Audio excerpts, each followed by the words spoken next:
North of Preston in Lancashire is a village named Goosnar, and in this village lies one of Britain's oldest and most haunted buildings, Chingle Hall.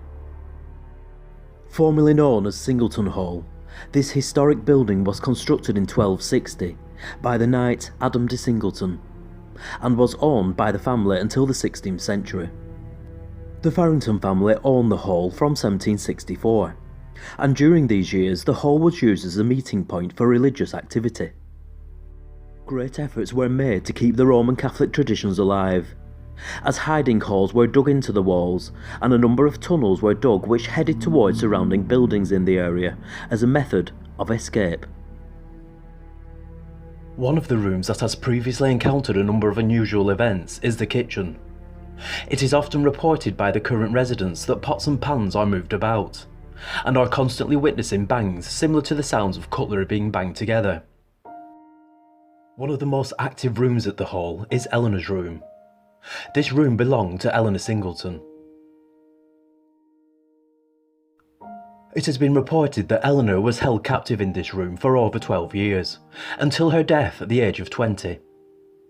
It has been suggested that Eleanor was murdered in this room, however no one is certain if this is a fact. An overwhelming sadness has been detected by a number of visitors who visit Eleanor's room, with some people reporting the smell of lavender throughout the hall. Now, back in 1997 I was lucky enough to visit Chingle Hall, and I had a very unusual experience in Eleanor's room where, as the guide was talking to us all, I felt as if I was rocking like side to side. A number of months later I returned to Chingle Hall and I explained my experience in Eleanor's room to the owner.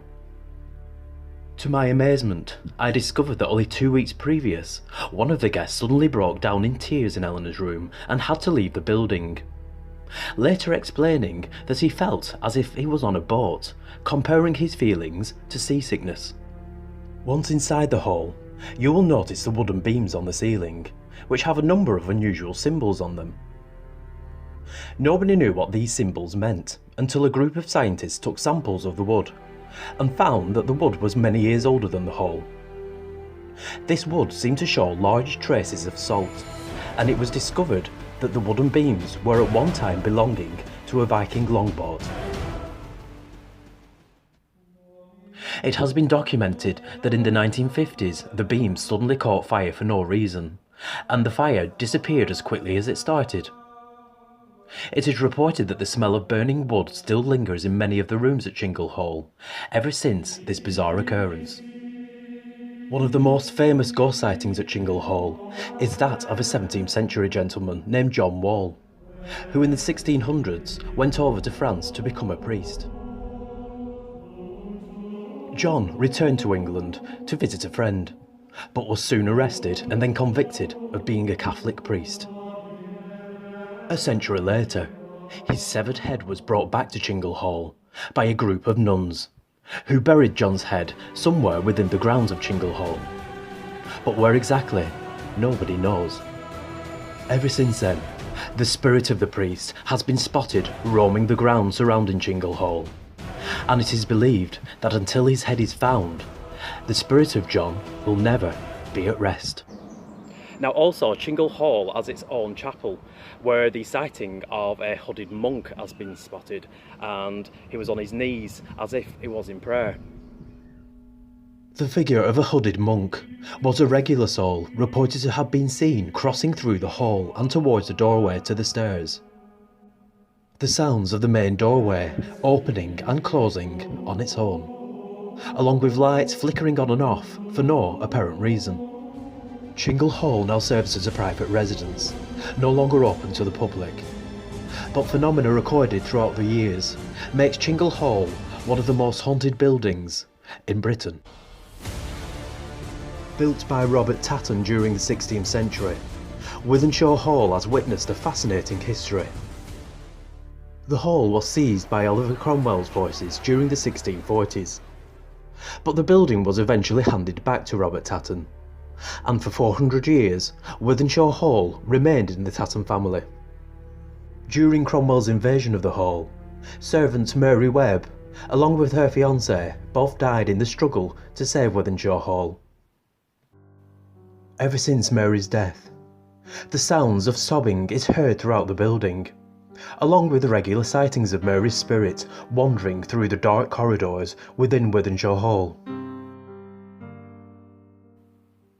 A mother and daughter were once visiting the hall when they both noticed a lady walking down the corridors, weeping. Concerned for the weeping lady, both mother and daughter followed her, as the lady turned and entered one of the bedrooms. Upon entering the bedroom, the mother and her daughter were shocked and confused to see that the weeping lady was nowhere to be seen.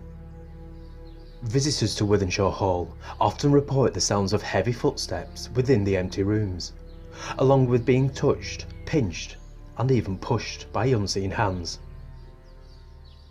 Many people believe that this is the work of one of Cromwell's men, intent on continuing causing problems here, just as they did in life some 400 years earlier.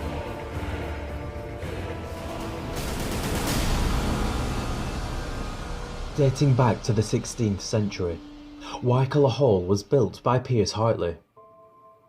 This hall was built to replace his original house, which stood on this site many years earlier.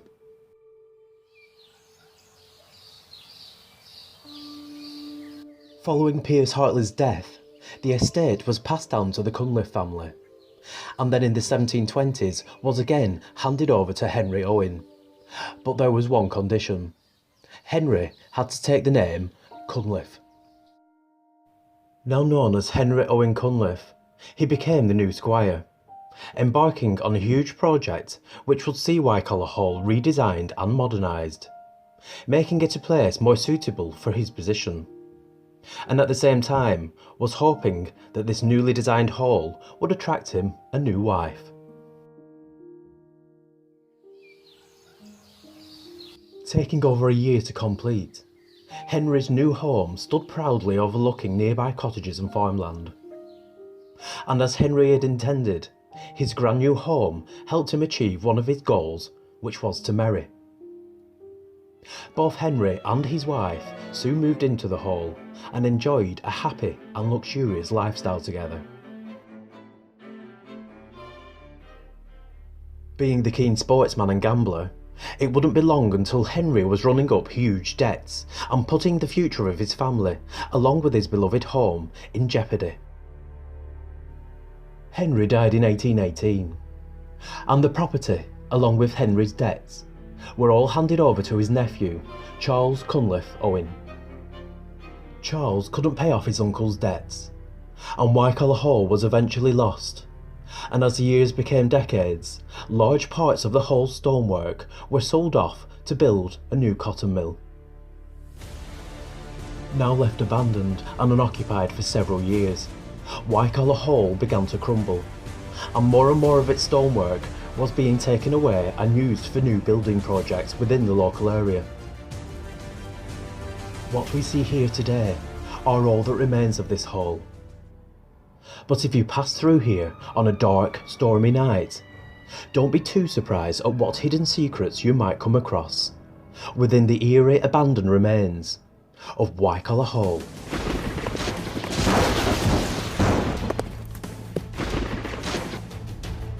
One of the many squires of Wyckoller Hall was Simon Cunliffe, and one day Simon and his huntsmen were pursuing a fox in the local fox hunt.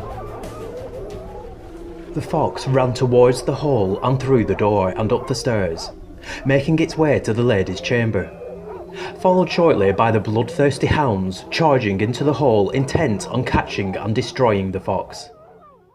Right behind them, Simon Cunliffe on his horse, which rode into the hall and up the stairs.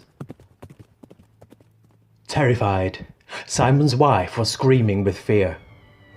But unhappy with his wife's uncontrollable outbursts, Simon raised his hunting crop to strike her into silence. But moments later, his wife was dead.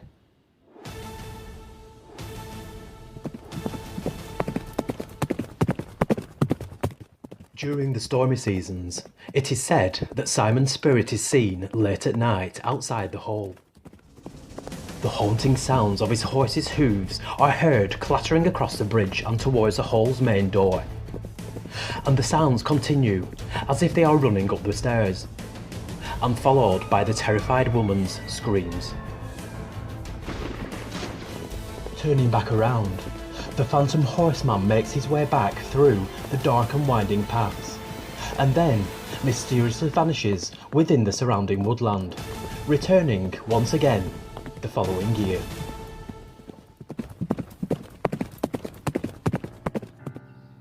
Witnessed by 2 workmen, the spirit of the murdered woman has also been spotted roaming within the grounds of Wycoller Hall.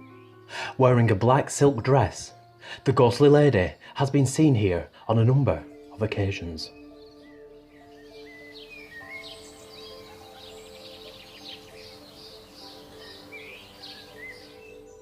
Another of the Cunliffe men was reported to have moved to India, where he fell in love and later married a West Indian woman. On his return voyage home, he had second thoughts about his marriage and carried out an unforgivable act towards his wife, who was supposed to be returning home with him. Cunliffe grabbed his wife and threw her overboard, drowning her as a result of his unhappiness towards their marriage. Her spirit, locally known as Black Bess, followed him back to Wycoller, and is said to be still wandering through the hall to this day, in search of her murderer.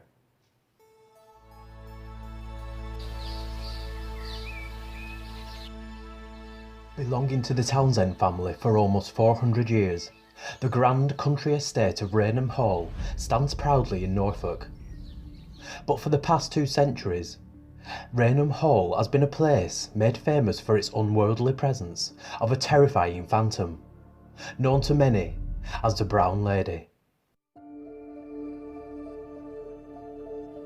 It was the year 1713, and Viscount Charles Townsend of Raynham Hall married his sweetheart of many years, a Lady Dorothy Walpole. The couple went on to have 7 children, and lived here happily, until Charles discovered that Dorothy had once been the mistress of notorious ladies' man, a Lord Wharton.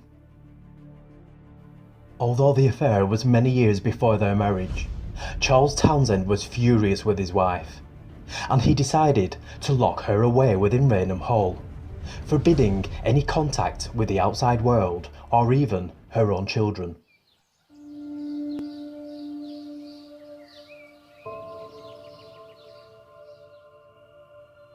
A full year had passed by, and within this time, Dorothy remained a prisoner within these walls, until in 1726, when Dorothy supposedly died of a broken heart. But it has been suggested that Dorothy was pushed down the stairs and broke her neck. Over a century later, a descendant of Charles Townsend was holding Christmas celebrations at Raynham Hall, when 2 guests witnessed a chilling encounter. Both guests were returning to their bedrooms after the Christmas celebrations, but as they made their way up the main staircase, they saw an unfamiliar lady. The pair were just about to greet the lady, until they realised that her face seemed to be glowing, and only empty sockets where her eyes should have been. Terrified, both guests soon informed the other remaining guests of their unexplainable encounters on the staircase, and soon learned that many of these people before them had also witnessed the same ghostly lady throughout the years. Rumours of the sightings began to spread, and through time, more and more visitors, including the staff, were witnessing ghostly manifestations of the Brown Lady, resulting in some staff fleeing the hall in absolute terror. Intent on dismissing these ghostly allegations, a Captain FREDERICK MARRAYAT stayed at Raynham Hall and supplied his own theory surrounding the sightings. Known for his bravery and rational attitude, Frederick suggested that somehow the ghostly lady was staged by smugglers. Captain Marryatt vowed to expose the criminals and prove once and for all that Raynham Hall was not haunted. But one evening, while returning to his room, Captain Marryatt, along with 2 other men, were stopped in their tracks. When approaching them, was a mysterious lady holding a lamp. Slowly moving towards the three men, the figure of the lady in the brown dress provoked terror as she grinned at them in a diabolical manner. Terrified, Captain Marryat drew out his pistol and fired straight at the apparition. The bullet going straight through her and into the door behind. The ghostly lady just simply disappeared.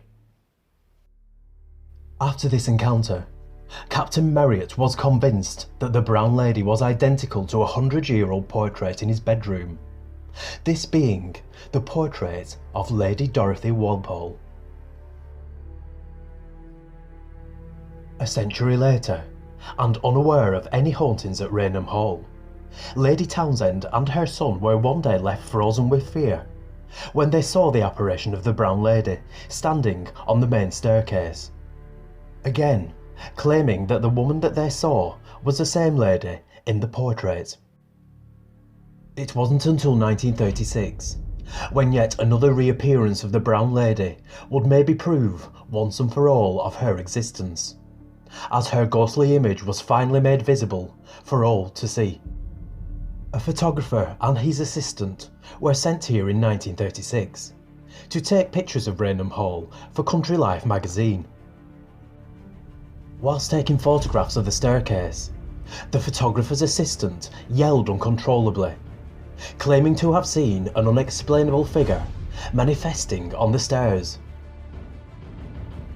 The photographer looked through his viewfinder but couldn't see anything, but he continued to take more photos.